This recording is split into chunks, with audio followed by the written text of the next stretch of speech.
لقمان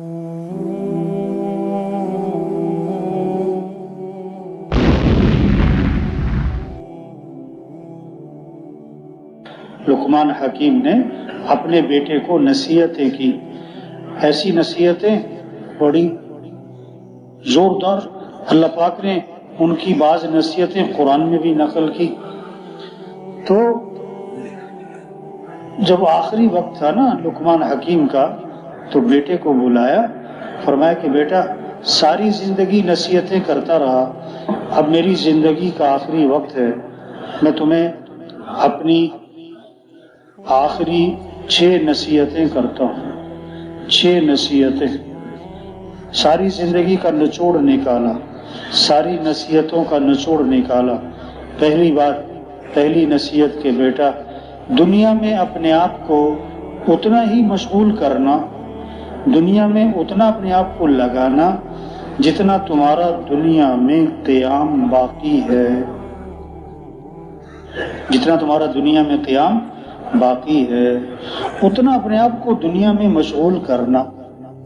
دوسری بات فرمائی کہ بیٹا آخرت کی اتنی تیاری کر لینا جتنا آخرت میں قیام کا ارادہ ہے، جتنا آخرت میں قیام کا ارادہ۔ اب دنیا میں کتنا رہنا ہے بتائیں؟ اگر 100 آدمی بیٹھے ہوئے ہیں، آپ ایک سوال کرو تمہاری کتنی عمر ہو گئی، تو 100 جواب آئیں گے، 10 سال، 20 سال، 25 سال، 35 سال، 45 سال، 55 سال، 75 سال، 85 سال۔ دوسرا سوال کرو آپ کی کتنی عمر باقی ہے، تو ایک ہی جواب آئے گا کہ جی 1 منٹ کا پتہ نہیں۔ تو دنیا کا تو کوئی پتہ نہیں، اس لیے زیادہ لمبے چوڑے چکر میں نہ پڑنا۔ اور آخرت میں کتنا رہنا ہے کہ جی وہاں تو ہمیشہ رہنا ہے۔ تو جب ہمیشہ رہنا ہے تو اس کے اعتبار سے آخرت کی تیاری کر لینا بھائی۔ تیسری بات فرمائی کہ بیٹا جب تک تمہیں جہنم سے خلاصی کا یقین نہ ہو جائے، جہنم سے خلاصی کی کوشش میں لگے رہنا، زور لگانا، زور لگانا کہ میں جہنم سے مرنے کے بعد یا جنت ہے یا جہنم ہے، تیسری چیز تو ہے کوئی نہیں۔ فریق فی الجنت و فریق فی السعیر، ایک گروہ جنت میں ایک گروہ جہنم میں۔ ہاں کامیاب کون ہے؟ فمن زحزح عن النار وادخل الجنت فقد فاز، جو جہنم سے بچا لیا گیا اور جنت میں داخل کر دیا گیا وہ کامیاب ہو گیا۔ جہنم سے بچ جانا یہ ہے کامیاب۔ تو بیٹا جب تک تمہیں جہنم سے خلاصی کا یقین نہ ہو جائے نا، اس وقت تک جہنم سے خلاصی کی کوشش میں لگے رہنا، زور لگانا میں جہنم سے بچ جاؤں، میں جہنم سے بچ جاؤں۔ ہاں کوئی ایسا عمل نہ کرنا جو جہنم کی طرف لے کے جا۔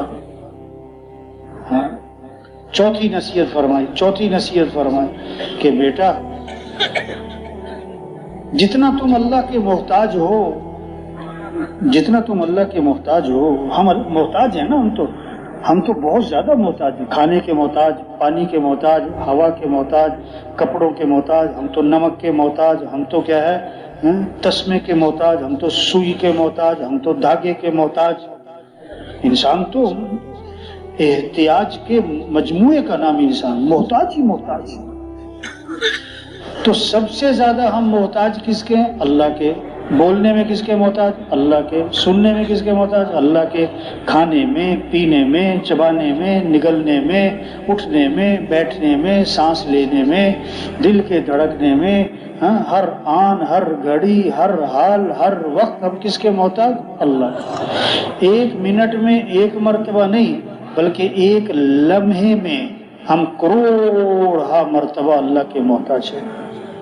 تو بیٹا جتنا تم اللہ کے محتاج ہو نا، اتنی اللہ کی عبادت کر لینا، اتنا اللہ کو راضی کر لینا جتنا تم اللہ کے محتاج ہو۔ ہم تو ہیں ہی محتاج، ہم تو ہیں ہی محتاج، تو اتنا اللہ کو راضی کرنا جتنا تم اللہ کے محتاج ہو، جتنا تم اللہ کے محتاج ہو۔